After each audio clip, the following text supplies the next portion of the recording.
사무실에 이제 큰 창고가 있었어요. 7월 15일 날 출근을 해 보니까 텅텅 비운 거예요. CCTV를 보니까 한 30박스 이상을 빼내가는 장면을 확인을 해서 알게 됐죠. 지난 15일 전 매니저에 대한 결심 공판이 열렸습니다.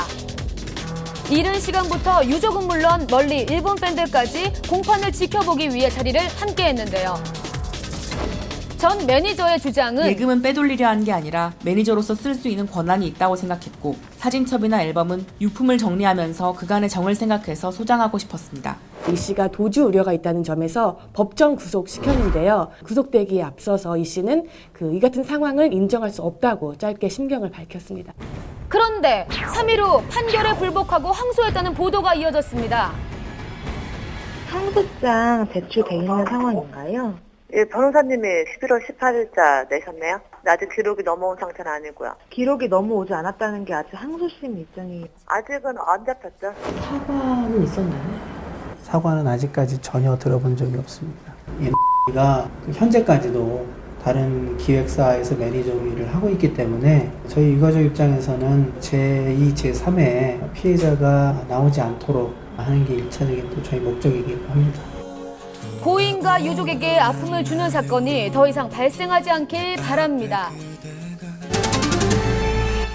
네, 브라질에서 체험 프로그램을 촬영하던 도중 경찰이 들이닥쳐 총으로 위협했던 사건. 한밤이 수소문 끝에 브라질에서 방송된 보도 프로그램을 입수. 그 당시 살벌했던 현장을 생생히 취재했습니다. 지난 15일 한국방송사 제작진과 출연진에게 브라질 경찰이 총구를 겨눈 충격적인 장면이 보도가 됐습니다. 체포 후에 억류된 사람 중에는 배우 이현두 씨가 포함되어 있었습니다. 각종 버라이어티와 드라마를 오가며 꾸준한 활동을 펼쳤던 이현두 씨입니다. 당시 제작진과 이현두 씨가 관광비자로 현지에 들어와서 불법으로 약초를 밀반출하려고 했다라는 혐의로 현장에서 체포했습니다. 여러 날 억류가 된 후 귀국길에 올랐다는 다행스러운 소식이 전해졌습니다.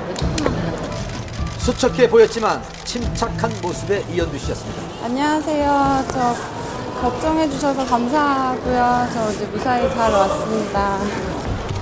머나먼 타국에서 힘겨운 상황을 꿋꿋이 견뎌낸 이현두 씨. 그간의 마음고생이 떠올랐는지 눈물을 보였습니다. 당시 상황을 알아보기 위해 현지 교민과 연결을 시도해봤습니다. 네, 브라질 TV 방송인 거 봤어요. 그래서 검거된 거랑 막 그 자리에서 검거하는 거랑 다 나왔었거든요. 현지 브라질 방송 홈페이지를 통해 긴박했던 상황을 확인할 수가 있었는데요. 브라질 오지 탐험 체험 프로그램 촬영 도중 국립공원 내부에서 문제가 생겼습니다.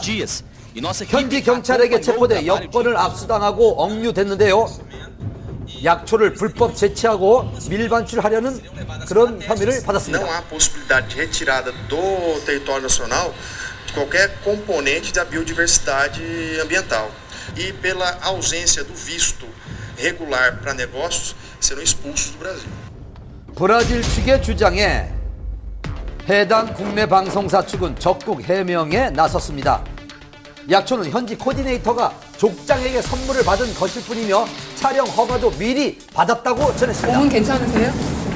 나중에 말씀 지금 좀 힘든 상황이니까 좀 그래. 긴박했던 나날을 보낸 이현두 씨. 그간의 긴장감과 무사히 돌아온 안도감에 쉽사리 말을 잇지 못했는데요. 귀국 다음 날 진행된 병원 검진 소속사와 만나봤습니다. 여경이 이제 옆에서 이제 총을 겨누고 경찰서까지 가는데도 서울에서 부산 거리만큼 이동을 했고 4시간 넘게 연행이 됐다고 하더라고요. 한국을 못 간다라는 그런 심리적인 불안감이 제일 컸던 것 같아요. 한 번에 차에 타자마자 좀 펑펑 울더라고요. 오지 탐험 중 벌레에 물린 상처 치료가 급선무. 안정 후 예정된 스케줄 소화를 위해 노력 중이라고 합니다. 예능 프로그램 가요제에서 최고의 히트곡이 된 프라이머리 박명수의 아이가씨. 표절 사건 이후 시시각각 변하는 애매한 횡보에 잡음이 끊이질 않고 있습니다. 프라이머리의 아이가씨 표절 의혹. 급기야 음원 판매까지 중단됐습니다. 네덜란드 가수 측이 직접 나서면서 논란은 더 거세졌는데요. 11월 가요계를 뜨겁게 달군 천재 작곡가의 표절 논란. 그 복잡한 행보 추적했습니다. 지난 2일 공개 직후 표절 논란에 휩싸인 프라이머리 아이가씨. 프라이머리 측은 카로 에메랄드